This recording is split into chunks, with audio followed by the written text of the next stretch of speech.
നമസ്കാരം, good evening. വാർത്താ സന്ധ്യയിലേക്ക് എല്ലാ പ്രേക്ഷകർക്കും സ്വാഗതം. ഞാൻ പ്രജിത് സി കണ്ണൻ. വിശദമായ റിപ്പോർട്ടുകളിലേക്ക്. കേരള സർവകലാശാല സെനറ്റ് ഹാളിലെ ഭാരതാംബ ചിത്ര വിവാദത്തിൽ രജിസ്ട്രാർ ഡോക്ടർ KS അനിൽകുമാറിന് suspension. Vice chancellor doctor Mohanan കുന്നുമ്മലിന്റേതാണ് നടപടി. ഗവർണർ പങ്കെടുത്ത പരിപാടിക്ക് രജിസ്ട്രാർ അനുമതി റദ്ദാക്കിയിരുന്നു. കാവിക്കൊടിയേന്തിയ ഭാരതാംബ ചിത്രം ഉൾപ്പെടുത്തിയതിന് പിന്നാലെയായിരുന്നു പരിപാടിക്ക് അനുമതി റദ്ദാക്കിയത്. സസ്പെൻഷൻ ഉത്തരവിൽ പറയുന്ന കാര്യങ്ങൾ ശരിയല്ലെന്നും നിയമ നടപടികളുമായി മുന്നോട്ടു പോകുമെന്നും ഡോക്ടർ KS അനിൽകുമാർ 24-നോട് പറഞ്ഞു. സർ, പ്രതികരിക്കാമോ? നിയമപരമായി കാണാം. തീരുമാനത്തിൽ പ്രതിഷേധിച്ച് അല്പസമയത്തിനകം SFI രാജ്ഭവനിലേക്ക് മാർച്ച് നടത്തും. ഉമേഷ് ബാലകൃഷ്ണൻ തിരുവനന്തപുരത്തും ചേരുന്നു കൂടുതൽ വിവരങ്ങളുമായി. ഉമേഷ്, ഭാരതാംബ ചിത്ര വിവാദത്തിലാണ് ഇപ്പോൾ ഒരു നടപടിയിലേക്ക് കാര്യങ്ങൾ എത്തിയിരിക്കുന്നത്. രജിസ്ട്രാറിനെ സസ്പെൻഡ് ചെയ്തിരിക്കുന്നു. അതിനെതിരെയുള്ള പ്രതിഷേധം SFI നിലപാട് വ്യക്തമാക്കിയിരുന്നു. അങ്ങനെ വീണ്ടും ആ വിവാദം അത് കൂടുതൽ പുകയുകയാണ്. എന്താണ് ഇത്തരത്തിൽ നടപടിക്ക് കാരണമായി പറയുന്ന കാര്യങ്ങൾ? ഈ സസ്പെൻഷൻ ഓർഡറിൽ പറയുന്ന മറ്റു വിശദാംശങ്ങൾ എന്തൊക്കെ? പ്രധാനമായി ഇതിൽ പറയുന്ന ഒരു കാര്യം, അതായത് ഗവർണറോട്, ചാൻസലർ കൂടിയായ ഗവർണറോട് ധിക്കാരപരമായി പെരുമാറി. ഒപ്പം ബാഹ്യ സമ്മർദ്ദങ്ങളുടെ അടിസ്ഥാനത്തിലാണ് രജിസ്ട്രാർ പ്രവർത്തിച്ചത്. ഗവർണറോട് അനാദരവ് കാട്ടിയെന്നും ബാഹ്യ സമ്മർദ്ദങ്ങൾക്ക് വഴിപ്പെട്ട് ചട്ടവിരുദ്ധമായി പ്രവർത്തിച്ചതായും പ്രഥമ ദൃഷ്ട്യാ ബോധ്യപ്പെട്ടതിന്റെ അടിസ്ഥാനത്തിൽ KS അനിൽകുമാറിനെ യൂണിവേഴ്സിറ്റി നിയമപ്രകാരമുള്ള VCയുടെ പ്രത്യേക അധികാരം ഉപയോഗിച്ച് അന്വേഷണ വിധേയമായി സസ്പെൻഡ് ചെയ്യുന്നു. ഇതാണ് ഉത്തരവിൽ പറയുന്നത്. അതായത് വൈസ് ചാൻസലർ തനിക്ക് നിക്ഷിപ്തമായിരിക്കുന്ന പ്രത്യേക അധികാരം ഉപയോഗിച്ചാണ് ഇപ്പോൾ രജിസ്ട്രാറെ സസ്പെൻഡ് ചെയ്തിരിക്കുന്നത്. എന്തായാലും സമീപകാലത്ത് യൂണിവേഴ്സിറ്റി വിഷയങ്ങളിൽ ഒരുപക്ഷെ സർക്കാരും ഗവർണറും പല ഘട്ടങ്ങളിൽ ഏറ്റുമുട്ടി. അത് മുൻ ഗവർണറാകട്ടെ ഈ ഗവർണറാകട്ടെ, മുൻ ഗവർണർ പരസ്യമായി ഏറ്റുമുട്ടുന്ന ഘട്ടത്തിലേക്ക് വരെ എത്തി. പക്ഷേ ഇത്തരമൊരു നടപടി ഇത് ആദ്യമാണ്. ഇത്തരത്തിൽ സർവകലാശാല നിയമാവലിയിലാകട്ടെ, സർവകലാശാല ഒരു സ്വയംഭരണ സ്ഥാപനമായിരിക്കെ അതിൻ്റെ ഒരു ഹൈറാർക്കിയിൽ നോക്കിയാലും ഏറ്റവും ഉന്നത പദവിയിലിരിക്കുന്ന രണ്ട് ഉദ്യോഗസ്ഥർ, അത് ഒന്ന് വൈസ് ചാൻസലർ, രണ്ടാമത്തെയാൾ രജിസ്ട്രാർ ഒരു സർവകലാശാലയുടെ ദൈനംദിന പ്രവർത്തനങ്ങൾ നേരിട്ട് നടപ്പാക്കേണ്ട ആൾ, ആ ആളെ സസ്പെൻഡ് ചെയ്തുകൊണ്ട്, അതും സ്വന്തം ഉത്തരവാദിത്തത്തിൽ സ്വന്തം പ്രത്യേക അധികാരം ഉപയോഗിച്ച് സസ്പെൻഡ് ചെയ്തുകൊണ്ട് വൈസ് ചാൻസലർ മോഹനൻ കുന്നുമ്മൽ നടപടിയെടുത്തിരിക്കുന്നു. എന്തായാലും അനിൽകുമാർ നിയമ നടപടിയുമായി മുന്നോട്ട് പോവുകയാണ്. സമാനതകളില്ലാത്ത ഒരു നടപടിയാണ്. മുൻ ചരിത്രം പോലും ഇതിന് പറയാനില്ല. കാരണം ഇത്തരത്തിലൊരു രജിസ്ട്രാറെ സസ്പെൻഡ് ചെയ്യുകയാണെങ്കിൽ അതിന് പോലും സിൻഡിക്കേറ്റിന്റെ ഒരു അനുമതി വേണം. ഇവിടെ സിൻഡിക്കേറ്റ് പൂർണ്ണതോതിൽ പ്രവർത്തിക്കുന്നുണ്ട്. അത് മാത്രവുമല്ല, ഈ വിഷയം ചർച്ച ചെയ്യാൻ അടിയന്തരമായി സിൻഡിക്കേറ്റ് യോഗം ചേരണമെന്ന് ഇന്ന് രാവിലെ തന്നെ ഇടത് സിൻഡിക്കേറ്റ് അംഗങ്ങൾ വൈസ് ചാൻസലർ മോഹനൻ കുന്നുമ്മലിന് കത്തയക്കുകയും ചെയ്തിരുന്നു. ആ കത്തെല്ലാം അവഗണിച്ചുകൊണ്ട് സ്വന്തം നിലയിൽ ഇപ്പോൾ ഇടത് സിൻഡിക്കേറ്റിന്റെ പ്രതികരണം കൂടി ഇപ്പോൾ ലഭിക്കുന്നു. അതിലേക്ക് ചേരാത്ത സമയത്ത് VCക്ക് അദ്ദേഹത്തിന്റെ അധികാരം ഉപയോഗിച്ച് അതല്ല ഞാൻ പറഞ്ഞ നടപടികൾ സ്വീകരിക്കാൻ അധികാരമില്ലല്ലോ. ഇല്ല, അതാ പറഞ്ഞ 1030 ഉപയോഗിക്കാൻ പുള്ളിക്ക്. അവശ്യ സർവീസ്, അവശ്യ പ്രവർത്തനങ്ങൾ നടത്തുന്നതിന് സർവകലാശാല VCക്ക് നൽകിയിട്ടുള്ള പ്രത്യേക അധികാരമാണത്. അതുപയോഗിച്ച് പരിശോധനകൾ ഏറെ നടത്തേണ്ട ഒരു വിഷയത്തിൽ തീരുമാനമെടുക്കാൻ അദ്ദേഹത്തിന് അധികാരമില്ല. അധികാരമില്ലാത്ത ഒരു കാര്യം ചെയ്താൽ അതിനെ ചോദ്യം ചെയ്യുക എന്നുള്ളതേ ചെയ്യാൻ കഴിയൂ. അതുകൊണ്ട് ആക്ടും സ്റ്റാറ്റ്യൂട്ടും ഈ സർവകലാശാലയിൽ പാലിക്കപ്പെടണം എന്നുള്ളതാണ് സിൻഡിക്കേറ്റിന്റെ നിലപാട്. യെസ്, അത് സിൻഡിക്കേറ്റ് നിലപാട് വ്യക്തമാക്കുകയാണ്. അവിടെ VCക്ക് അതിന് അധികാരമില്ല ഇത്തരത്തിലൊരു ഒരു നടപടി സ്വീകരിക്കാൻ എന്നാണ് അവർ വ്യക്തമാക്കുന്നത്. എന്തായാലും നേരത്തെ ഈ വിവാദം അല്ലെങ്കിൽ ഈ വിഷയം, ഈ സസ്പെൻഷൻ ഓർഡർ വന്നതിന് ശേഷം ഡോക്ടർ KS അനിൽകുമാർ 24-നോട് പ്രതികരിച്ചിരുന്നു. അതിലേക്കാണ് ഇനി. നമ്മൾ നിയമപരമായിട്ടാണ് ചെയ്തതല്ല, നിയമപരമായ ഇതിലാണ് ചെയ്തേക്കുന്നത്. ആ നിയമം സംരക്ഷിക്കുന്നതിന് വേണ്ടി നിയമപരമായ നടപടി തന്നെ സ്വീകരിക്കും. ഇത് ഈ ഗവർണറെ അപമാനിച്ചു എന്നൊക്കെയാണ് ഈ വൈസ് ചാൻസലർ റിപ്പോർട്ട്. ഇല്ല, അതൊക്കെ നമ്മൾ അങ്ങനെ ഒരു വിഷയമേ ഉണ്ടായിട്ടില്ല. അത് VC ഉണ്ടാക്കി ചേർത്ത വിഷയങ്ങളാണ്. ഈ സസ്പെൻഷൻ ഓർഡറിൽ പറയുന്നത് എന്തൊക്കെയാ സാറേ? അത് പറഞ്ഞിരിക്കുന്ന പോയിന്റ്സ് പിന്നെ ഗവർണർ വേദിയിലുള്ളപ്പം നമ്മൾ തീരുമാനം എടുക്കും എന്നുള്ളതാണ്. അത് വെറുതെയാണ്. അതിന് മുമ്പേ ചെയ്തു. 545 തന്നെ കൊടുത്താണല്ലേ? ഉമേഷ് ബാലകൃഷ്ണൻ തുടരുന്നുണ്ട്. ഉമേഷ്, ഇപ്പോൾ കൂടുതൽ കാര്യങ്ങൾ കുറച്ചുകൂടി സങ്കീർണമാവുന്നു. കാരണം സർക്കാർ ഗവർണർ പോരുന്നതൊരു നിയമ നടപടികളിലേക്കൊക്കെ കടക്കുന്ന ഒരു സവിശേഷത ഇപ്പോൾ ഉണ്ടാവുകയാണ്. ആ ഘട്ടത്തിലേക്കൊക്കെ കാര്യങ്ങൾ എത്തിയിട്ടുണ്ട്. ഇപ്പോൾ നമ്മൾ ഏറ്റവും ഒടുവിൽ കണ്ട രണ്ട് പ്രതികരണങ്ങൾ, അതിലൊന്ന് കൃത്യമായി അനിൽകുമാർ പറയുന്നുണ്ട് ഇനി നിയമ നടപടിയിലേക്ക് പോവുകയാണ്, അതാണ് ഇനിയുള്ള വഴി എന്ന് പറയുന്നു. സിൻഡിക്കേറ്റുമായി ബന്ധപ്പെട്ട് ഇപ്പോൾ നമ്മൾ കണ്ട പ്രതികരണങ്ങൾ, ഇടത് സിൻഡിക്കേറ്റിന്റെ അംഗങ്ങൾ പറഞ്ഞ കാര്യങ്ങളും അതുതന്നെയാണ്. അവിടെ ഇത്തരത്തിലൊരു നടപടി സ്വീകരിക്കാൻ വൈസ് ചാൻസലർക്ക് അധികാരമില്ലാത്ത രീതിയിൽ ഇങ്ങനൊരു നടപടി ഉണ്ടാകുമ്പോൾ സ്വാഭാവികമായിട്ടും അത് ചോദ്യം ചെയ്യപ്പെടുക തന്നെ ചെയ്യും എന്നാണ് അവരുടെ നിലപാട്. അപ്പോൾ വീണ്ടും സംസ്ഥാനത്ത് സർക്കാർ ഗവർണർ പോരുക എന്നത് നിയമ തലങ്ങളിലേക്ക് മാറുന്ന ഒരു കാഴ്ച, അത്തരത്തിലൊരു സവിശേഷതയിലേക്കാണോ എത്തിയിരിക്കുന്നത് കാര്യങ്ങൾ? തീർച്ചയായും നടപടിയിലേക്ക് വിഷയം പോവുക തന്നെ ചെയ്യും. അത് രജിസ്ട്രാർ ഇപ്പോൾ തന്നെ വ്യക്തമാക്കിയും കഴിഞ്ഞു. സിൻഡിക്കേറ്റ് അംഗങ്ങൾ, ഇടത് സിൻഡിക്കേറ്റ് അംഗങ്ങളും ഇത് വ്യക്തമാക്കി കഴിഞ്ഞിട്ടുണ്ട്. എന്തായാലും അതുകൂടി മുൻകൂട്ടി കണ്ടു വേണം ഇത്തരത്തിൽ ഇന്ന് തന്നെ ഇത്തരമൊരു സസ്പെൻഷൻ നടപടി VC ഇറക്കാൻ കാരണമെന്ന് വേണം മനസ്സിലാക്കാൻ. കാരണം സാധാരണ ഒരു യൂണിവേഴ്സിറ്റിയിലെ ഉന്നതാധികാര സമിതി എന്ന് പറയുന്നത് സിൻഡിക്കേറ്റാണ്. സിൻഡിക്കേറ്റിന്റെ അഭാവത്തിൽ പ്രത്യേക സാഹചര്യത്തിൽ മാത്രമാണ് VCക്ക് തന്റെ അധികാരം നടപ്പാക്കാൻ കഴിയുക. അതായത് സിൻഡിക്കേറ്റിന്റെ അഭാവത്തിൽ അടിയന്തരമായി ചെയ്യേണ്ട ചില കാര്യങ്ങളുണ്ടെങ്കിൽ മാത്രമാണ് ഇത്തരത്തിൽ വൈസ് ചാൻസലറിന് സ്വന്തം അധികാരം 1030 ഉപയോഗിച്ച് സ്വന്തം അധികാരം നടപ്പാക്കാൻ കഴിയുകയുള്ളൂ. പക്ഷേ ഇവിടെ സിൻഡിക്കേറ്റ് അങ്ങോട്ട് VCയോട് ഇന്ന് രാവിലെ തന്നെ ആവശ്യപ്പെടുകയാണ്, അടിയന്തരമായി സിൻഡിക്കേറ്റ് യോഗം വിളിച്ചു ചേർക്കണം. ഇത്തരത്തിൽ യൂണിവേഴ്സിറ്റി സെനറ്റ് ഹാളിലെ പ്രശ്നങ്ങളുമായി ബന്ധപ്പെട്ട് അടിയന്തരമായ തീരുമാനങ്ങൾ എടുക്കണം. ഏകപക്ഷീയമായ തീരുമാനങ്ങളുമായി മുന്നോട്ട് പോകരുത്. അത് സിൻഡിക്കേറ്റ്, ഉന്നതാധികാര സമിതിയായ സിൻഡിക്കേറ്റ് ചേർന്ന് അതിൽ തീരുമാനമെടുക്കണമെന്നുള്ള ആവശ്യം മുന്നോട്ട് വെക്കുന്നു. ആ ആവശ്യം വൈസ് ചാൻസലർ മോഹൻ കുന്നുമേലിനെ അറിയിച്ച് തൊട്ടു പിന്നാലെ അതേ ദിവസം തന്നെ ഇതുമായി ബന്ധപ്പെട്ട സസ്പെൻഷൻ ഉത്തരവ് ഇറക്കുന്നു. സ്വാഭാവികമായി നിയമ നടപടികൾ കൂടി മുന്നിൽ കണ്ടുകൊണ്ടായിരിക്കണം ഇത്തരമൊരു നടപടിയിലേക്ക് വൈസ് ചാൻസലർ പോയത് എന്ന് വേണം മനസ്സിലാക്കാൻ. കാരണം ഇന്ന് തന്നെ സസ്പെൻഡ് ചെയ്തില്ല എങ്കിൽ ഈ അറിയിപ്പ് കിട്ടുന്നതിന് മുൻപാണ് സസ്പെൻഡ് ചെയ്തത്, അല്ലെങ്കിൽ സിൻഡിക്കേറ്റ് യോഗം ചേരാൻ തയ്യാറാണ് എന്ന് സിൻഡിക്കേറ്റ് അംഗങ്ങളുടെ അറിയിപ്പ് വരുന്നതിന് മുൻപാണ് ഈ സസ്പെൻഷൻ നടപടി സ്വീകരിച്ചതെന്ന് ആവശ്യമെങ്കിൽ കോടതിയിൽ വൈസ് ചാൻസലർ മോഹനൻ കുന്നുമേലിന് അവകാശപ്പെടാനാകും. എന്തായാലും കർശനമായ ഒരു നടപടി, ഇത്തരമൊരു നടപടി ഒരു വൈസ് ചാൻസലർ, ഒരു രജിസ്ട്രാർക്കെതിരെ എടുത്ത ഒരു ചരിത്രം കേരള യൂണിവേഴ്സിറ്റികളിൽ ഇല്ല എന്നുള്ളതാണ് വസ്തുത. ഓരോ യൂണിവേഴ്സിറ്റിക്കും അവ പ്രവർത്തിക്കുന്നത് അത് സ്വയംഭരണ സ്ഥാപനമായതുകൊണ്ട് തന്നെ അവരുടേതായ നിയമാവലികളുണ്ട്. ആ നിയമാവലികൾക്കനുസരിച്ചാണ് ഓരോ യൂണിവേഴ്സിറ്റികളും പ്രവർത്തിക്കുന്നത്. എന്തായാലും കേരള യൂണിവേഴ്സിറ്റിയിൽ ഉന്നത അധികാര സമിതി എന്ന് പറയുന്നത് സിൻഡിക്കേറ്റ് തന്നെയാണ്. സിൻഡിക്കേറ്റിന്റെ അഭാവത്തിൽ മാത്രം എന്തെങ്കിലും അടിയന്തര സാഹചര്യം ഉണ്ടെങ്കിൽ വൈസ് ചാൻസലർക്ക് സ്വന്തം നിലയിൽ തീരുമാനങ്ങൾ എടുക്കാൻ കഴിയും. അവിടെയും അപ്പോയിങ് അതോറിറ്റി, ഒരു രജിസ്ട്രാറുടെ അപ്പോയിന്റ്മെന്റ് അതോറിറ്റി എന്ന് പറയുന്നത് സിൻഡിക്കേറ്റ് തന്നെയാണ്. ആ സിൻഡിക്കേറ്റിന്റെ മുകളിൽ ഒരു തീരുമാനമെടുക്കാനുള്ള പ്രത്യേക സാഹചര്യം ഇവിടെ വൈസ് ചാൻസലർ ബോധ്യപ്പെടുത്താൻ കഴിഞ്ഞിട്ടില്ല എന്നുള്ളൊരു വസ്തുത നിലനിൽക്കുന്നുണ്ട്. അപ്പോഴും ഇതിന് നടപടിക്രമങ്ങൾ ഒരു പരിധിവരെ വൈസ് ചാൻസലർ പൂർത്തീകരിച്ചിട്ടുണ്ട്. ജൂൺ 25 തീയതിയാണ് സെനറ്റ് ഹാളിൽ ഈ സംഘർഷങ്ങളും ഇതുമായി ബന്ധപ്പെട്ട പ്രശ്നങ്ങളുമെല്ലാം നടക്കുന്നത്.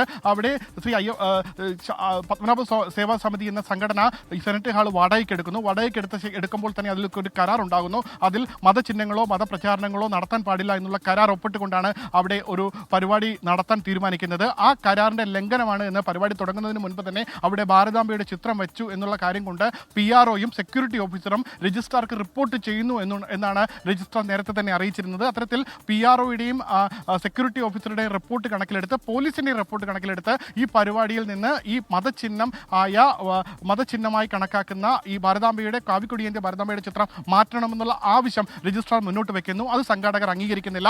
അതേ തുടർന്ന് ഈ പരിപാടി റദ്ദാക്കാനുള്ള തീരുമാനം രജിസ്ട്രാർ സ്വന്തം നിലയ്ക്ക് എടുക്കുന്നു. നിലപാടിലാണ് ഇപ്പോൾ ഒരു നടപടി ഉണ്ടായിരിക്കുന്നത്. ഗവർണർക്കെതിരായ നടപടി അത് അനുചിതമായി പോയി എന്നാണ് VCയുടെ ഈ സസ്പെൻഷൻ ഉത്തരവിലടക്കം പറയുന്നത്. കാരണം ചാൻസലർ കൂടിയാണല്ലോ ഗവർണർ എന്നുകൂടി അതിൽ സൂചിപ്പിക്കുന്നുണ്ട്. പക്ഷേ ഇതിപ്പോൾ നിയമ നടപടിയിലേക്ക് പോകുന്നു എന്ന് പറയുമ്പോൾ അതെങ്ങനെയാണ്? ഇപ്പോൾ സ്വയംഭരണാവകാശമുള്ള സ്ഥാനമാണ് സർവകലാശാലകൾ. അതുകൊണ്ട് തന്നെ അവരുടെ നിയമ നടപടികൾ അതിന് എങ്ങനെയാണ്, ഇനി ഏത് രീതിയിലേക്കാണ്, ആർക്കാണ് ഇനി പരാതി കൊടുക്കാൻ കഴിയുക രജിസ്ട്രാർക്ക്? അതൊരു പ്രധാനപ്പെട്ട ചോദ്യമാണ്. 2, ഇതിൽ സർക്കാർ എന്ത് നിലപാട് സ്വീകരിക്കും? സർക്കാർ ഈ വിഷയത്തിൽ ഇടപെടുക എങ്ങനെയാണ് എന്നുള്ള രണ്ടാമത്തെ ചോദ്യമാണ്. കാരണം ഇതിൽ രജിസ്ട്രാർ സ്വീകരിച്ച അതേ നിലപാട് തന്നെയാണോ സർക്കാരിനും ഉണ്ടായത്? സർക്കാർ ആ രീതിയിൽ ആവശ്യങ്ങളൊക്കെ നേരത്തെ ഉന്നയിച്ചതുമാണ്. അത്തരം പരിപാടികൾ റദ്ദാക്കണം, അത് നടത്താൻ പാടില്ല എന്നൊക്കെ സർക്കാർ നിലപാട് നേരത്തെ വ്യക്തമാക്കിയതുമാണ്. അപ്പോൾ ഈ വിഷയത്തിൽ സർക്കാർ സ്വീകരിക്കുന്ന സമീപനം എന്താണ്? ഈ വിഷയത്തിൽ അങ്ങനെ ഇടപെടാൻ കഴിയുമോ? അതിന് നിയമപരമായി സാധുതയുണ്ടോ? അത്തരം വിശദാംശങ്ങളൊക്കെ എങ്ങനെയാണ്? നിയമപരമായ ഇടപെടൽ മാത്രമേ നിലവിൽ സർക്കാരിന് ചെയ്യാൻ കഴിയുകയുള്ളൂ. അതൊരു പക്ഷേ കോടതിയിൽ വരുമ്പോഴായിരിക്കും അത്തരമൊരു ഇടപെടൽ സർക്കാരിന്റെ ഭാഗത്തുനിന്ന് ഉണ്ടാവുക. പക്ഷേ രജിസ്ട്രാറെ പിന്തുണച്ചുകൊണ്ട്, രജിസ്ട്രാർക്ക് നിരുപാധികമായി പിന്തുണ നൽകിക്കൊണ്ടുള്ള പ്രതികരണങ്ങൾ എന്തായാലും സർക്കാരിന്റെ ഭാഗത്തുനിന്ന് വരും. ഈ വിഷയത്തിൽ പൂർണ്ണ പിന്തുണയാണ് രജിസ്ട്രാർക്ക്. ആ പരിപാടി അവിടെ നടത്താൻ പാടില്ല എന്നുള്ള നിലപാടിൽ തന്നെയാണ് ഉന്നത വിദ്യാഭ്യാസ മന്ത്രി അടക്കമുള്ളവർ. എന്തായാലും ഈ വിഷയത്തിൽ കോടതിയിൽ രജിസ്ട്രാർക്ക് സ്വന്തം നിലയിൽ പോകാം, സിൻഡിക്കേറ്റിനും സ്വന്തം നിലയിൽ പോകാവുന്നതാണ്. കാരണം സിൻഡിക്കേറ്റ് അംഗങ്ങളുടെ അവകാശങ്ങൾ നടപ്പായില്ല. അവരുടെ അവകാശങ്ങൾക്ക് മേൽ വൈസ് ചാൻസലർ ഒരു നടപടി എടുത്തിരിക്കുന്നു, അവകാശങ്ങൾക്ക് മുകളിൽ ഒരു നടപടി എടുത്തിരിക്കുന്നു. അതുകൊണ്ട് തന്നെ സിൻഡിക്കേറ്റ് അംഗങ്ങൾക്ക് നേരിട്ട് കോടതിയിൽ പോകാം. രജിസ്ട്രാർക്ക് സ്വാഭാവികമായി സസ്പെൻഷൻ നേരിട്ട ആളെന്ന നിലയിൽ കോടതിയിൽ സമീപിക്കാം. അപ്പോഴും ഒരുപക്ഷെ കോടതിയിൽ എത്തുമ്പോൾ ഈ പ്രഥമ ദൃഷ്ടിയാൽ ഈ നിയമാവലികൾ പഠിച്ച ശേഷം ഹൈക്കോടതിയെ നേരിട്ട് സമീപിക്കാവുന്നതാണ്. ഹൈക്കോടതി ഇതിൽ ഒരു തീരുമാനം പ്രഖ്യാപിക്കാം. അല്ല എങ്കിൽ ഉന്നത വിദ്യാഭ്യാസ വകുപ്പിന് കീഴിലാണ് യൂണിവേഴ്സിറ്റികൾ വരിക. UGC നിയമങ്ങളും ഉണ്ടാകും. സ്വാഭാവികമായി UGCയുടെയോ സർക്കാരിൻ്റെയോ ഭാഗം കേൾക്കാം. അറിയാവുന്നതാണ്. സ്വാഭാവികമായി അത്തരമൊരു സാഹചര്യം ഉണ്ടാവുകയാണെങ്കിൽ സർക്കാരിന്റെ ഭാഗം കേൾക്കുന്ന ഒരു അവസ്ഥ ഉണ്ടാവുകയാണെങ്കിൽ അതിൽ സർക്കാർ സ്വാഭാവികമായി വൈസ് ചാൻസലറെ പൂർണ്ണമായി തള്ളുകയും രജിസ്ട്രാർക്ക് പൂർണ്ണമായ പിന്തുണ നൽകുകയും ചെയ്യും. അതാണ് ഈ ഘട്ടത്തിൽ സർക്കാരിന് നിലവിൽ ഇതിൽ ഇടപെടാൻ കഴിയുക. കാരണം സ്വയംഭരണ സ്ഥാപനങ്ങളാണ്, അതിൽ സെനറ്റ് മുതൽ സിൻഡിക്കേറ്റ് മുതൽ എല്ലാം ഒരു വോട്ടെടുപ്പിലൂടെ നിയമിതരാകുന്ന ഒരു ബോഡിയാണ്. യെസ് സുമേഷ്, എന്തായാലും കോടതിയിലേക്ക് എത്തുമ്പോൾ അതുമായി ബന്ധപ്പെട്ട വാദങ്ങൾ ഉണ്ടാകും. അതിൽ രജിസ്ട്രാർ ഉന്നയിക്കുന്ന വാദങ്ങളെ ഖണ്ഡിക്കാൻ വേണ്ടിയുള്ള VC-യുടെ വാദങ്ങൾ ഉണ്ടാകും. അതിൽ എന്ത് കാര്യങ്ങൾ പറയുന്നത്, ഈ അനുചിതമായ പെരുമാറ്റം എന്നതുകൊണ്ട് ഉദ്ദേശിക്കുന്നത് എന്താണ്, അതിൽ രജിസ്ട്രാർ സ്വീകരിച്ച നടപടി, ഭാരതാംബ ചിത്രം അത് മതചിഹ്നത്തിന്റെ ഭാഗമാണോ അല്ലയോ എന്നൊക്കെയുള്ള കാര്യങ്ങളിലൊക്കെ വലിയ വാദങ്ങളും ഒക്കെ ഉണ്ടാകാം. അപ്പോൾ കോടതിയിൽ നടക്കുന്ന നിയമവ്യവഹാരങ്ങളും അല്ലെങ്കിൽ വാദങ്ങളും ഒക്കെ വലിയ പ്രാധാന്യമുള്ളതാണ്. ഒടുവിൽ എന്തായിരിക്കും കോടതിയിൽ തീരുമാനമെടുക്കുക എന്നതൊക്കെ അതിൽ വളരെ ആകാംക്ഷയുള്ള കാര്യമായി മാറുകയാണ്. വീണ്ടും ഒരിക്കൽ കൂടി സംസ്ഥാനത്ത് ഗവർണർ സർക്കാർ പോര് അത് മറ്റൊരു രീതിയിൽ മറ്റൊരു തലത്തിലേക്ക് നിയമപോരാട്ടങ്ങൾക്ക് വഴിവെച്ചിരിക്കുകയാണ്. ഉമേഷ് ബാലകൃഷ്ണനാണ് വിശദാംശങ്ങൾ നൽകിയത് തിരുവനന്തപുരത്ത് നിന്നും. അടുത്ത വാർത്തയിലേക്ക്. 24 എക്സ്ക്ലൂസീവ്. വയനാട് സുൽത്താൻ ബത്തേരി സ്വദേശി ഹേമചന്ദ്രന്റെ മരണത്തിൽ 24-നോട് വെളിപ്പെടുത്തലുമായി കേസിലെ മുഖ്യപ്രതി നൌഷാദ്. ഹേമചന്ദ്രന്റെ മൃതദേഹം പഞ്ചസാരയിട്ടും പെട്രോൾ ഒഴിച്ചും തമിഴ്നാട്ടിൽ കുഴിച്ചിട്ടുവെന്ന് നൌഷാദ് പറഞ്ഞു. കൊലപ്പെടുത്തിയതല്ല, ഹേമചന്ദ്രൻ ആത്മഹത്യ ചെയ്തതാണെന്ന നൌഷാദിന്റെ വാദം അന്വേഷണ സംഘം തള്ളി. ഹേമചന്ദ്രന്റെ മരണത്തിൽ മുഖ്യപ്രതിയായ നൌഷാദ് നിലവിൽ സൗദിയിലാണ്. ഇയാളെ നാട്ടിലെത്തിക്കാൻ അന്വേഷണ സംഘം ശ്രമം തുടരുന്നതിനിടെയാണ് 24-നോടുള്ള വെളിപ്പെടുത്തൽ. പണം ഇരട്ടിപ്പിച്ച് നൽകാൻ താനും കേസിലെ മറ്റൊരു പ്രതിയായ ജ്യോതിഷും ഹേമചന്ദ്രന് പണം നൽകിയിരുന്നു. ഇത് തിരികെ നൽകാത്തതിനെ തുടർന്നാണ് ഹേമചന്ദ്രനെ സുൽത്താൻ ബത്തേരിയിൽ എത്തിച്ചത്. ഇതിനായി കണ്ണൂർ സ്വദേശിനിയുടെ സഹായം തേടി. എന്നാൽ വിൽപ്പനയ്ക്കായി തന്നെ ഏൽപ്പിച്ച വീട്ടിൽ ഹേമചന്ദ്രൻ തൂങ്ങി മരിച്ചു. ഈ കൊലപാതകം എന്ന് പറയുന്നത് തെറ്റാണ്. ഈ വ്യക്തി ആത്മഹത്യ ചെയ്തതാണ്. അയാൾ മനഃപൂർവ്വം ആത്മഹത്യ ചെയ്യാൻ വേണ്ടി വന്നത്, അല്ലെങ്കിൽ അയാൾക്ക് ഒരു പക്ഷേ ഞങ്ങൾ അവിടെ കൊണ്ടാക്കിയപ്പോൾ പോകാമായിരുന്നു. രാവിലെ എഴുന്നേറ്റ് ഞാൻ ഇത് കാണുമ്പോൾ എന്ത് ചെയ്യണം എന്നറിയാതെ എൻ്റെ സുഹൃത്തിനോട് ചോദിച്ചത്. സുഹൃത്ത് പറഞ്ഞു കൊണ്ടുപോയി കുഴിച്ചിട്ട് അല്ലാതെ വഴിയില്ല എന്ന് പറഞ്ഞു. അപ്പോൾ അങ്ങനെ ഞങ്ങൾ 3 പേരും കൂടെ കൊണ്ടുപോയി കുഴിച്ചിട്ടതാണ്. ഇക്കാര്യം പുറത്തറിയുമോ എന്ന ഭയമുണ്ടായി. ബത്തേരി സ്വദേശിയായ സുഹൃത്തിന്റെ ഉപദേശപ്രകാരമാണ് മൃതദേഹം തമിഴ്നാട്ടിൽ കുഴിച്ചിടാൻ തീരുമാനിച്ചത്. പെട്രോൾ ഒഴിച്ച് കത്തിക്കുകയല്ല ചെയ്തത്. ഞങ്ങൾ എന്ത് ചെയ്തു, ചതുപ്പ് കുഴിച്ചിട്ട് എന്ത് പെട്രോൾ ഒഴിച്ച് മുഖത്ത് പെട്രോൾ ഒഴിച്ച് എന്നിട്ട് കുറച്ച് തീയിട്ടിട്ട് അതിന്റെ മോൾ കൂടെ ഞങ്ങൾ മൊത്തം പഞ്ചസാര വിതറി എന്നിട്ടാണ് കുഴിച്ചിട്ടത്. വിസ കാലാവധി തീർന്ന സാഹചര്യത്തിൽ നാട്ടിലേക്ക് വരുമെന്നും നൌഷാദ്. എന്നാൽ ഹേമചന്ദ്രനെ കൊലപ്പെടുത്തിയതല്ലെന്ന നൌഷാദിന്റെ അവകാശവാദം അന്വേഷണ സംഘം തള്ളുകയാണ്. സുർജിത് അയ്യപ്പത്ത്, 24 വയനാട്. സുരേഷ് ഗോപി നായകനായ Janaki versus state of Kerala സിനിമയുടെ റിലീസ് സെൻസർ ബോർഡ് തടഞ്ഞ സംഭവത്തിൽ സിനിമ കാണാൻ ഹൈക്കോടതി. ശനിയാഴ്ച രാവിലെ 10 മണിക്ക് കക്ഷികൾക്കൊപ്പം ജസ്റ്റിസ് N നഗരേഷ് സിനിമ കാണും. കോടതി തീരുമാനത്തെ സിനിമയുടെ അണിയറ പ്രവർത്തകർ സ്വാഗതം ചെയ്തു.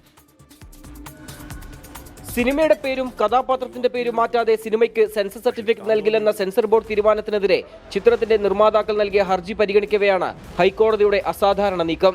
ശനിയാഴ്ച രാവിലെ 10 മണിക്ക് കക്ഷികൾക്കൊപ്പം ജസ്റ്റിസ് N നഗരേഷ് സിനിമ കാണും.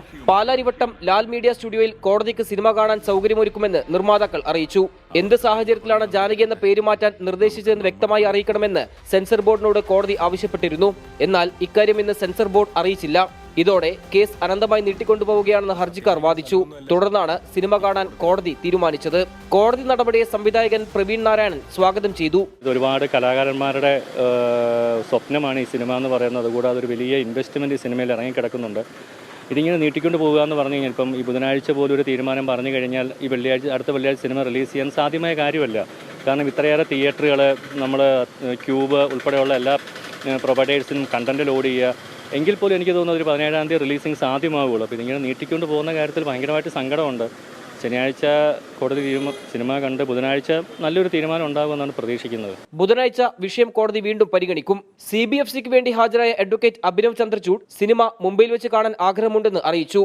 എന്നാൽ കൊച്ചിയിൽ വന്ന് സിനിമ കാണണമെന്ന് കോടതി മറുപടി നൽകി. 24 കൊച്ചി. Welcome back. വാർത്താ സംഖ്യ തുടരുന്നു. മുഖ്യമന്ത്രിക്ക് പിന്നാലെ തിരുവനന്തപുരം മെഡിക്കൽ കോളേജിലെ യൂറോളജി വിഭാഗം മേധാവി ഡോക്ടർ ഹാരിസ് ഹസനെ തള്ളി CPIM-ഉം മന്ത്രിമാരും. മന്ത്രിമാർക്ക് ഭീഷണിയുടെ സ്വരമെന്ന് പ്രതിപക്ഷ നേതാവ് VD സതീശൻ കുറ്റപ്പെടുത്തി. ഡോക്ടർ ഹാരിസിനെ പിന്തുണച്ച് CPI സംസ്ഥാന സെക്രട്ടറി ബിനോയ് വിശ്വം രംഗത്ത് വന്നു. എല്ലാ വാതിലുകളും അടഞ്ഞപ്പോഴാണ് തനിക്ക് പ്രൊഫഷണൽ സ്യൂസൈഡ് വേണ്ടിവന്നതെന്ന് ഡോക്ടർ ഹാരിസ് ഹസൻ പ്രതികരിച്ചു. സത്യസന്ധൻ, ചേർത്തു നിർത്തും എന്നൊക്കെയായിരുന്നു ഡോക്ടർ ഹാരിസ് ഹസനുമായി ബന്ധപ്പെട്ട് കഴിഞ്ഞ ദിവസങ്ങളിൽ ആരോഗ്യമന്ത്രി വീണ ജോർജിന്റെ പ്രതികരണം. എന്നാൽ സർക്കാരിനെ വെട്ടിലാക്കിയ വിവാദത്തിൽ ഡോക്ടറെ വിമർശിച്ച് മുഖ്യമന്ത്രി ഇന്നലെ രംഗത്തെത്തി. പിന്നാലെ ഡോക്ടറെ വിമർശിച്ച് CPIM-ഉം മന്ത്രിമാരും രംഗത്ത്. ഡോക്ടർ ഹാരിസ് ഹസൻ പ്രതിപക്ഷത്തിന് ആയുധം നൽകിയെന്നാണ് കുറ്റപ്പെടുത്തൽ. എവിടെയെങ്കിലും ഒരു ചെറിയ പ്രശ്നം ഉണ്ടാകുമ്പോൾ അത് പർവ്വതീകരിച്ച് ഇനി ഇവിടെ അതേ ഇല്ല എന്ന് പറയുന്ന ഒരു പ്രത്യേക മാനസികാവസ്ഥയെ എന്താ പറയുക? എന്നിട്ട് അതിന്റെ ഭാഗമായിട്ട് സമരം നടത്തുക. രാജ്യത്തിന് മാതൃകയായിട്ടുള്ള പ്രവർത്തനമാണ് ആരോഗ്യമേഖല നടത്തുന്നത്. അതാർക്ക് നിഷേധിക്കാൻ കഴിയില്ല. എന്നാൽ പ്രതിപക്ഷത്തിന് പടി കൊടുക്കുന്ന ഒരു നിലപാട് സ്വീകരിച്ച ഡോക്ടറുടെ നടപടി അങ്ങേയറ്റം ഖേദകരമാണെന്നാണ് പറയാനുള്ളത്. എന്നാൽ ഡോക്ടറെ പിന്തുണച്ച CPI സംസ്ഥാന സെക്രട്ടറി ബിനോയ് വിശ്വം ഡോക്ടർ പറഞ്ഞതിൽ പ്രശ്നമില്ല. ആ ഡോക്ടർ ഉന്നയിച്ച വിഷയങ്ങളിൽ എന്തെങ്കിലും കുനിഷ്ടുള്ളതായിട്ട് എനിക്ക് തോന്നിയില്ല. കാര്യങ്ങൾ നേരെയാകണം എന്നുള്ള ഉദ്ദേശശുദ്ധി മാത്രമായിരിക്കാം ഡോക്ടർ ഹാരിസിനെ നയിച്ചതെന്നാണ് കാണേണ്ടത്. എന്നാൽ പറഞ്ഞതിൽ നിന്ന് പിന്നോട്ടില്ലെന്ന നിലപാടിലാണ് ഡോക്ടർ ഹാരിസ് ഹസൻ. ആരോഗ്യവകുപ്പിനെയും സർക്കാരിനെയും ഇതുവരെ കുറ്റപ്പെടുത്തിയിട്ടില്ല. മുമ്പിലൊന്നും വഴിയെ കൊട്ടിയടയ്ക്കുമ്പോഴാണല്ലോ ഒരാൾ ആത്മഹത്യ ചെയ്യുന്നത്. അന്ന് പറഞ്ഞതുപോലെ എൻ്റെ ഈ പ്രൊഫഷണൽ സൂയിസൈഡ് എന്ന് വേണമെങ്കിൽ പറയാം. മന്ത്രിസഭയെയോ ആരോഗ്യവകുപ്പ് ബഹുമാനപ്പെട്ട ആരോഗ്യവകുപ്പ് മന്ത്രിയെയോ ഇവരെയൊന്നും ആരോഗ്യ വകുപ്പിനെയോ ഒന്നും ഞാൻ ഒരിക്കലും കുറ്റപ്പെടുത്തിയിട്ടില്ല. ബ്യൂറോക്രസിയെയാണ് കുറ്റപ്പെടുത്തുന്നത്. ഇന്നും ബ്യൂറോക്രസിയെ തന്നെയാണ് കുറ്റപ്പെടുത്തുന്നത്. ഡോക്ടർക്കെതിരായ വിമർശനത്തിൽ ഭീഷണിയുടെ സ്വരമെന്ന് പ്രതിപക്ഷ നേതാവ് VD സതീശൻ. ആരോഗ്യമന്ത്രി ആദ്യം പറഞ്ഞതല്ല പിന്നീട് പറഞ്ഞത്, പിന്നീട് ആരോഗ്യമന്ത്രി പറഞ്ഞതല്ല മുഖ്യമന്ത്രി പറഞ്ഞത്. ഇവരുടെ ഇപ്പോൾ സംസാരിക്കുന്നതിന് ഒരു ഭീഷണിയുടെ സ്വരമുണ്ട്. ഒരു സത്യം തുറന്നു പറഞ്ഞതിന് ഇപ്പോൾ പ്ലെയിനിൽ കൊണ്ടുവന്നില്ല സാധനം ആ ഡിപ്പാർട്ട്മെൻറ്റിലെങ്കിലും. അപ്പോൾ അദ്ദേഹം സത്യമാണ് തുറന്നു പറഞ്ഞതെന്ന് വ്യക്തമാണല്ലോ. അദ്ദേഹം ഇടതുപക്ഷ സഹയാത്രികനാണ്. സത്യം പറഞ്ഞാൽ ഭീഷണിപ്പെടുത്തുന്നുവെന്ന് BJP കുറ്റപ്പെടുത്തി. വിവാദങ്ങളുടെ പശ്ചാത്തലത്തിൽ ആരോഗ്യമന്ത്രി പ്രതികരണത്തിന് തയ്യാറായില്ല. 24 തിരുവനന്തപുരം. സ്കൂളുകളിലെ സൂംബ പരിശീലനത്തെ എതിർത്ത് ഫേസ്ബുക്ക് പോസ്റ്റിട്ട അധ്യാപകൻ TK അഷ്റഫിനെ സസ്പെൻഡ് ചെയ്യുമെന്ന് സ്കൂൾ മാനേജ്മെന്റ്. തീരുമാനം Palakkad Edathanattukara TAMUP school management ജില്ലാ വിദ്യാഭ്യാസ ഉപഡയറക്ടറെ അറിയിക്കും. സസ്പെൻഷൻ തീരുമാനത്തിനെതിരെ വിസ്ഡം ഇസ്ലാമിക് ഓർഗനൈസേഷൻ രംഗത്തെത്തി. സർക്കാർ ശമ്പളം വാങ്ങി സർക്കാരിനെതിരെ പ്രവർത്തിക്കാൻ കഴിയില്ലെന്നായിരുന്നു വിദ്യാഭ്യാസ മന്ത്രി V ശിവൻകുട്ടിയുടെ ഈ വിഷയത്തിലെ പ്രതികരണം. ഗവൺമെന്റിനെതിരായിട്ടോ മാനേജ്മെന്റിനെതിരായിട്ടോ വിദ്യാഭ്യാസ നയങ്ങൾക്കെതിരായിട്ടോ പരസ്യമായ പ്രസ്താവനയോ അത് ലംഘനം ഉണ്ടായാൽ നടപടി ആദ്യം എടുക്കേണ്ടത് മാനേജ്മെന്റാണ്, ഗവൺമെന്റില്ല. ഗവൺമെന്റിന്റെ ശമ്പളത്തിൽ ഉള്ള ഒരു വ്യക്തിയെ സംബന്ധിച്ചിടത്തോളം ഗവൺമെന്റ് വിരുദ്ധ പ്രസ്താവനയും ഗവൺമെന്റിന് എതിരായിട്ടുള്ള നയത്തിനെതിരായിട്ടുള്ള കാര്യം പറയുമ്പോൾ ചിലപ്പോൾ സ്കൂളിൽ വിളിച്ച് അന്വേഷിച്ചേക്കാം. പക്ഷേ മാനേജ്മെന്റ് അതിൻ്റെ ഉത്തരവാദിത്തമുണ്ട്. അത്തരം കാര്യങ്ങളിൽ ലംഘനം നടത്തിയാൽ ആവശ്യമായ നടപടി സ്വീകരിക്കാനുള്ള അവകാശം മാനേജ്മെന്റിനുണ്ട്. അധ്യാപകനെ സസ്പെൻഡ് ചെയ്യാൻ മാനേജ്മെന്റിനോട് നിർദ്ദേശിച്ചത് ഇരട്ടത്താപ്പ് എന്ന വിമർശനവുമായി SYS സംസ്ഥാന സെക്രട്ടറി നാസർ ഫൈസി കൂടത്തായി രംഗത്തെത്തി. വാർത്താസന്ധിയിലേക്ക് തിരികെ. സംസ്ഥാന കോൺഗ്രസിൽ ഖദറും കളറുമായി ഗ്രൂപ്പ് പോര്. ന്യൂജൻ നേതാക്കൾ കളർ വസ്ത്രങ്ങൾ ധരിക്കുന്നതിനെതിരെ അജയ് തറയിലാണ് രംഗത്തെത്തിയത്. പിന്നാലെ കളർ വസ്ത്രങ്ങൾക്കായി ന്യൂജൻ നേതാക്കളും എത്തി. കോൺഗ്രസിലാണ് തർക്കമെങ്കിലും വ്യവസായ മന്ത്രി P രാജീവും ഖദർ വിഷയത്തിൽ ഇടപെട്ടു. ഖദറിട്ട കോൺഗ്രസുകാർ എന്നത് പഴങ്കഥയാവുന്നതിന്റെ സൂചനയാണ് ന്യൂജൻ നേതാക്കൾ നൽകുന്നത്. കളർഫുൾ വസ്ത്രങ്ങളാണ് പുതിയ കാല നേതാക്കളുടെ ട്രേഡ് മാർക്ക്. കഞ്ഞിയിൽ മുക്കിയതും പിഞ്ചിക്കീറിയതുമായ ഖദർ വസ്ത്രങ്ങൾ പഴയകാല പടക്കുതിരകൾക്ക് മാത്രമായി പരിമിതപ്പെട്ടു. ഒടുവിൽ യൂത്ത് കോൺഗ്രസ് ക്യാമ്പിൽ ഖദർധാരികൾ കുറഞ്ഞതോടെയാണ് നടന്നു വന്ന വഴി ഓർമ്മിപ്പിച്ച് അജയ് തറയിൽ രംഗത്തെത്തിയത്.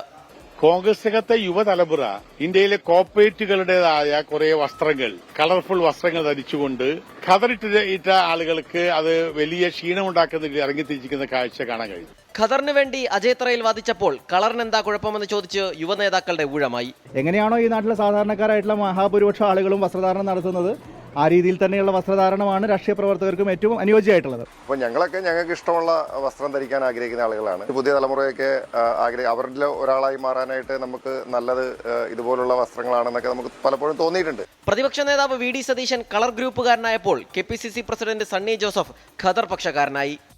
വസ്ത്രധാരണത്തിലൊന്നും ഒരു റെസ്ട്രിക്ഷൻ കൊടുക്കാറില്ല, സ്വാതന്ത്ര്യ സമരമൊന്നും നടക്കുന്നതല്ല.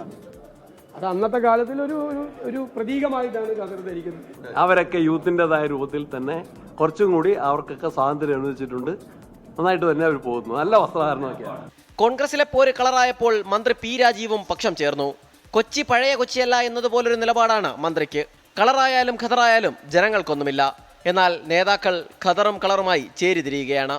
സലിം മാലിക്, 24 തിരുവനന്തപുരം. നോക്കാം ചില വാർത്തകൾ ചുരുക്കത്തിൽ. സംസ്ഥാനത്ത് ഇന്ന് ശക്തമായ മഴയ്ക്ക് സാധ്യത. കണ്ണൂർ, കാസർഗോഡ് ജില്ലകളിൽ ഓറഞ്ച് അലർട്ട്, 8 ജില്ലകളിൽ യെല്ലോ അലർട്ട്. മലപ്പുറം പൊന്നാനിയിൽ പൊളിച്ചുമാറ്റുകയായിരുന്ന കെട്ടിടം തകർന്നു വീണ് ഇതര സംസ്ഥാന സ്വദേശി മരിച്ചു. പശ്ചിമബംഗാൾ മുർഷിദാബാദ് സ്വദേശി റഹ്മത്ത് അലിയാണ് മരിച്ചത്. തമിഴ്നാട് കാഞ്ചീപുരത്ത് കരിങ്കൽ ക്വാറിക്ക് സമീപത്തുള്ള കുളത്തിൽ വീണ മലയാളി യുവാവിന്റെ മൃതദേഹം കണ്ടെത്തി. മലപ്പുറം നിലമ്പൂർ സ്വദേശി അഷ്മിലാണ് മരിച്ചത്. തമിഴ്നാട് ശിവഗംഗ കസ്റ്റഡി മരണത്തിൽ കനത്ത പ്രതിഷേധം തുടരുന്നതിനിടെ അജിത് കുമാറിന്റെ സഹോദരന് ജോലി നൽകി തമിഴ്നാട് സർക്കാർ. മാതാപിതാക്കൾക്ക് വീട് വെച്ച് നൽകാനും തീരുമാനം. കൊൽക്കത്ത ലോ കോളേജിലെ കൂട്ടബലാത്സംഗ കേസിൽ വൈസ് പ്രിൻസിപ്പലിനെ അന്വേഷണ സംഘം ചോദ്യം ചെയ്തു. പാനിക് അറ്റാക്ക് നേരിട്ട വിദ്യാർത്ഥിനിക്ക് ഇൻഹേലർ വാങ്ങി നൽകിയ ശേഷവും പ്രതികൾ ലൈംഗികാതിക്രമം തുടർന്നു.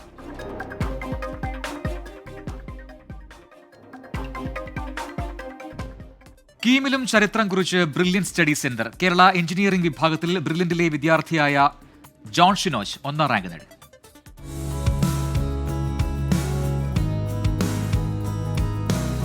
മത്സര പരീക്ഷകളിലെ വിജയഗാഥ തുടരുകയാണ് ബ്രില്യൻ സ്റ്റഡി സെന്റർ. കീമിൽ 1ാം റാങ്ക് നേടി വിജയത്തിളക്കത്തിലെത്തിയത് മൂവാറ്റുപുഴ സ്വദേശികളായ ഷിനോജ് അനീറ്റ ദമ്പതികളുടെ മൂത്ത മകനായ ജോൺ ഷിനോജാണ്. മാന്നാനം KE സ്കൂളിൽ +2വിനൊപ്പം ബ്രില്യൻ പരിശീലനം കൂടി നടത്തിയാണ് ജോൺ ഷിനോജ് ഒന്നാമനായെത്തിയത്.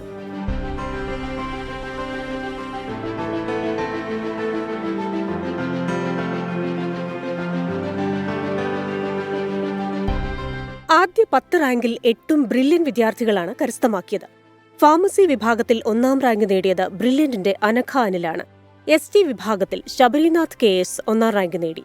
എഞ്ചിനീയറിംഗ് വിഭാഗത്തിൽ 2ാം സ്ഥാനം ഹരികിഷൻ ബൈജുവും, 3ാം സ്ഥാനം അക്ഷയ് ബിജുവും, 4ാം സ്ഥാനം ആദിൽ സായാനും, 6ാം സ്ഥാനം എമിൽ ഐബ് സക്കറിയയും, 7ാം സ്ഥാനം മാഹിർ അലിയും, 8ാം സ്ഥാനം ഡാനി ഫിറോസും, 9ാം സ്ഥാനം ദിയ റൂപ്പിയ ബിയാറും സ്വന്തമാക്കി. ആദ്യ 50 റാങ്കിൽ 42ഉം ആദ്യ 100ൽ 81ഉം ബ്രില്യന്റിന്റെ നേട്ടത്തിൽപ്പെടുന്നു. ആദ്യ 500 റാങ്കിൽ 408, ആദ്യ 1000ൽ 812 എന്ന കണക്കുകളും ബ്രില്യന്റിന്റെ വിജയഗാഥയിൽ കീം കൂട്ടിച്ചേർത്തു. കേരള എഞ്ചിനീയറിംഗ് എൻട്രൻസ് ഫലം കൂടി വന്നപ്പോൾ എൻട്രൻസ് കോച്ചിംഗ് മേഖലയിൽ വിജയ പരമ്പര സൃഷ്ടിച്ചുകൊണ്ട് സ്വന്തം റെക്കോർഡുകൾ തിരുത്തിക്കുറിച്ചിരിക്കുകയാണ് ബ്രില്യൻ സ്റ്റഡി സെന്റർ. 24 കോട്ടയം. ഇതോടെ വാർത്താ സന്ധ്യ പൂർത്തിയാവുന്നു. ഇനി പൊതുജനം കഴുതിലെ സാർന്ന പരിപാടിയുമായി ഗോകുൽ രവി ചേരും.